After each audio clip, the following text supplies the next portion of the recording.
Welcome to another amazing horror movie review. And this time we are going to review a movie that is still in theaters, The Nun. Now, I recently went to the movie theaters to see The Nun. I'll give full disclosure, I am not a big Supernatural fan. I consider The Exorcist not the greatest movie of all time. I liked The Conjuring. I have not seen The Conjuring 2. And I thought Annabelle was a piece of shit. Now, what I will say is I knew nothing about this character going into the movie. I knew nothing about The Nun. But after watching it, this movie, for one of those slow burn horror films, which I can't always watch the blood and gore and the guts and the violence and the slashers. Sometimes you gotta watch these slow burn movies. And The Nun as a slow burn horror film was perfect. I loved it. It doesn't take place in the United States, which was really cool because I've always liked the European settings. And this one was like in Romania. And it took place in like this church. So there's going to be spoilers. In this church. And there's like this farm boy that helps out this priest who's like an exorcism guy. And this nun who hasn't taken her vows yet. And that's who it centers around. But before we even get to them, we have an opening scene where we get to see like this long dark hallways. I always have liked long dark hallways in horror films. And there's like this door with all these crosses going to this door. And there's something written in Latin and it tells everybody on the screen, God ends here.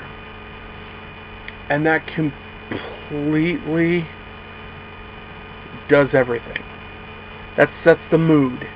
In this movie, you have good ambience, you have a good backstory. You have certain elements that are connecting to the other films. Like there's this book that's found, and there's pictures of other things that are in the Conjuring universe. And the makeup on the nun is awesome.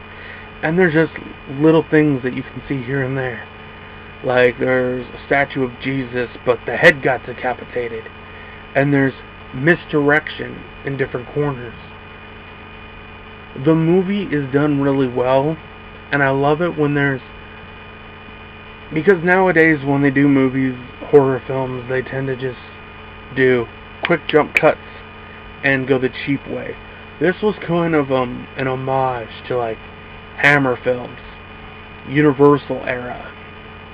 And that's what I got the feeling of.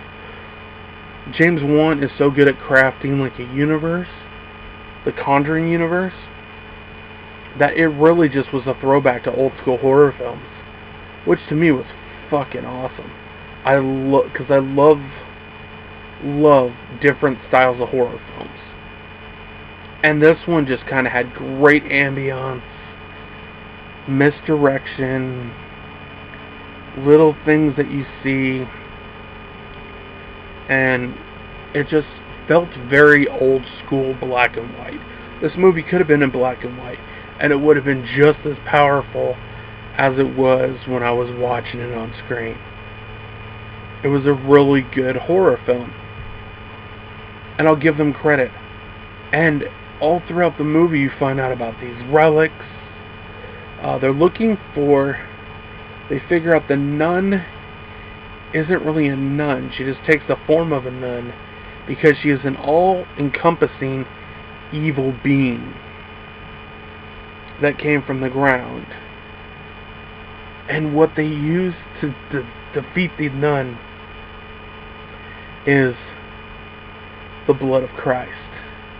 Which made me think of Tales from the Crypt Demon Knight, because Tales from the Crypt Demon Knight, they use the blood of Christ to block entryways so they can't get through. And to me that was really good. I really liked that.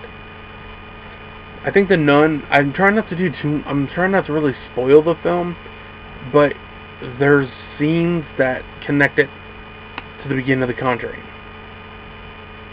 and I thought that was really good. It was a really good way to tie everything together. I think The Nun's a really good film. I would give it an 8 out of 10. It's a slow burn movie, so if you're not in slow burn horror films, this is kind of one that'd be good to just wait till it comes on Netflix, turn off the lights, and just watch it. But it also works in the theater. It was very creepy, and I loved its creep factor. So I will give The Nun an 8 out of 10.